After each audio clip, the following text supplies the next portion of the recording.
Assalamualaikum and very good morning to my lecturer, Prof. Dr. Muhammad AFANDI bin SALLEH. My name is Qoyumurodhiah Mahrup and today I'm going to present my chapter 3 and chapter 4 finding for my project paper under the title of The Dilemma of Human Security versus National Security, Analyzing Refugee Access to Healthcare Services in Malaysia. So in this presentation, I will discuss the core themes that I found after I analyzed the policy climate between the year 2019 until 2026. So before looking to the findings, we will look to the chapter 1.3 and 1.4 first, which is my research objective and research question.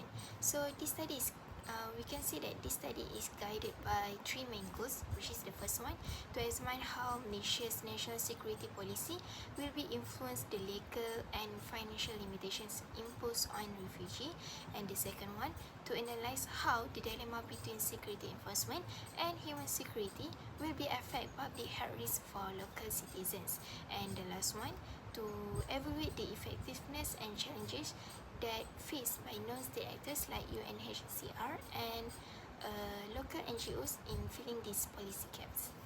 So moving on to chapter 1.7, which is my research methodology. So we can see that this study adopts a qualitative research design that to examine the policy dilemma between the state sovereignty and human security, that using liberalism theory. For data collection, the research relies heavily on secondary data analysis from literature published between 2019 and 2026, including the peer-reviewed journals, official UNHCR, and also Ministry of Health records. But about direct fieldwork with refugee, I was avoided due to the safety and strict ethical considerations. So to validate the secondary data, I conducted key informants interview with 4 expert informants, specifically 2 international relations lecturers who specialize in migration studies. So all gathered documents and interview notes were analyzed using the thematic analysis, where the information was categorized into 3 core themes that matching my objective, which is the theme 1 on national security and law, national security law and hospital fees. For the second theme, public health risk to local citizens, and the last one is NGO interventions. So lastly, while the scope is strictly contemporary, any limitation regarding restricted government data was successfully overcome by using the primary insight from the expert interview to verify and cross-check the core argument. So first, let's look to the background. We can see in Malaysia there is a big conflict between the state-centric border, which is national security, and the individual right to survive, which is human security. And currently, our national policy focuses heavily on strict enforcement, such as charging very high fees for foreign nationals and practicing mandatory reporting of undocumented patients to immigrations. So my research analyzed how this friction actually creates a massive policy gap that threatens our own domestic public health. So we'll be moving on to finding 1, part A, which is the financial barriers. This study finds that refugee community face a critical affordability crisis. Even though they are highly vulnerable, our administrative system treats them exactly like standard foreign workers. That this ignores the fact that they don't have stable income, legal work rights, and also any social protections. While public hospitals are technically open if they have a UNHCR card, but the cost is still too expensive for them. Because of this, data shows that many families are frequently observed crowding private clinics just to get temporary, which is the lower cost treatments. So we can see that these financial barriers will be leads to the finding 1, part B, which is a dangerous trend where refugees bypass government hospital completely.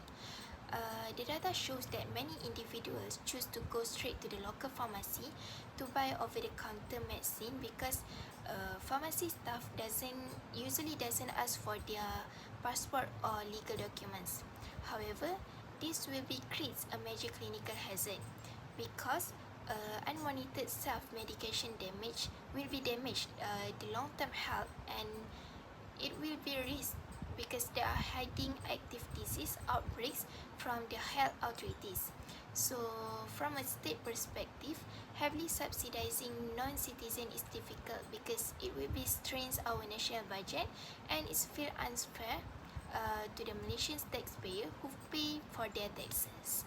Furthermore, in the Part C, we will be revealed that this barrier is not just a financial, but it becomes deeply psychological because of the high cost combined with the risk of immigration checks. The refugee community start to view public hospital as a danger zones associated with unpayable debt, fear, and also immediate deportation. So, this intense fear forces people to delay seeking medical help until their sickness reach a highly critical, life-threatening stage, and ironically, this delays care, making eventual hospital treatment far more complicated and expensive for KKM to manage in future. Now let's look to the finding 2 Part E, which is the enforcement paradox regarding mandatory reporting. While a sovereign state has every right to trade the demographic data and protect its border, forcing healthcare facilities to act as immigration checkpoints backfires. So the data shows a clear policy paradox. When sick people fear arrest, they run away and hide. So the narrow border controls wins on paper, but wider public health safety loses. On top of that, leaving vulnerable people suffering without care risk negative exposure on international social media, which is directly harms Malaysia foreign relation image and global standings. So this paradox leads to finding 2 Part B, which is the biosecurity threats. The biological reality is very simple. Viruses do not check a person's nationality or legal status before spreading. So, for instance, communicable disease like tuberculosis require early detections and long-term monitoring. When fear forces infected people to hide, TB spread silently into local Malaysians' neighborhoods. So this lack of centralized health monitoring trigger high public anxiety among local citizens regarding sanitation, and ultimately forces KKM to spend significantly more domestic resources on emergency outbreak containment later. So next, for finding 3 Part A, it is evaluates the limitations of non-state mechanism like UNHCR, which is the study finds that the current 50% discount system under the 2005 MOU helps a bit, but it is not universal and fails to cover chronic illness or long-term specialized care. Operationally, the UNHCR card system has several data loopholes, which is where the entire family units are often grouped under a single card assigned to the head of the family. So this making individual health tracking messy, and this is worsened by the resettlement dialogue where Western third countries like US or Australia refuse to accept Rohingya refugees, which is these living families legally stranded in Malaysia for decades, and sometimes it's up to 34 until 50 years. So to continue in finding 3 Part B, the data shows that local NGOs like Mercy Malaysia are facing immense operational constraints. Between 2019 and 2026, global humanitarian funding has faced several cuts, which is the international bodies warning in 2025 that 11.6 million displaced people could lose aid. So this directly shrinks the reach of local mobile clinics. Legally, these NGOs are barred from receiving state financial aid, leaving them dependent on volatile donation pools and facing internal leakage risk. So to bypass these funding traps, the study suggests that the government could introduce corporate tax relief incentive, which is similar to corporate forestry adoption program, but it's more to attract sustainable private sector funding for medical aid. Now, applying to my theoretical framework, which is liberalism and human security, my study uses liberalism to critique the current state-centric, which is the rigid approach of the government. Under the concept of complex interdependence, liberalism argued that in a globalized world, state cannot act in isolation. National security is no longer just about military or border control, because issues like public health nowadays being a transnational, and a virus does not care about the borders. So, therefore, human security shifts the focal point from protecting the state's territory to protecting human life, which is, in the long run, is what actually secures in the nation's biosecurity. So, this framework also explains why strict border exclusion often fails due to the ground realities like corruption. Even if the state tries to practice hard isolation on paper, the human smuggling economy, where we can see the syndicates pay up about 30,000 to bypass the security in border.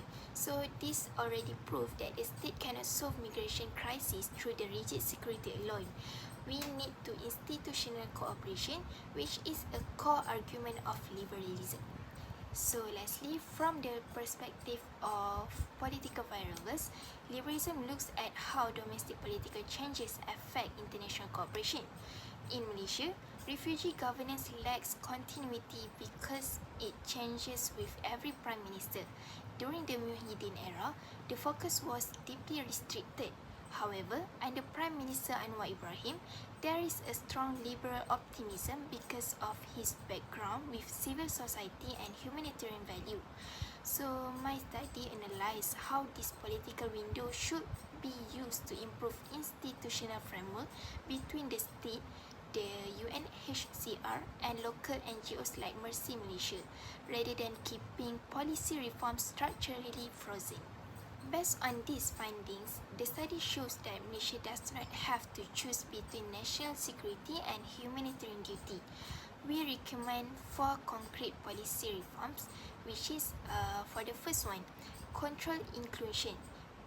We can issuing limited identity documents to register refugees for basic tracking without giving citizenship.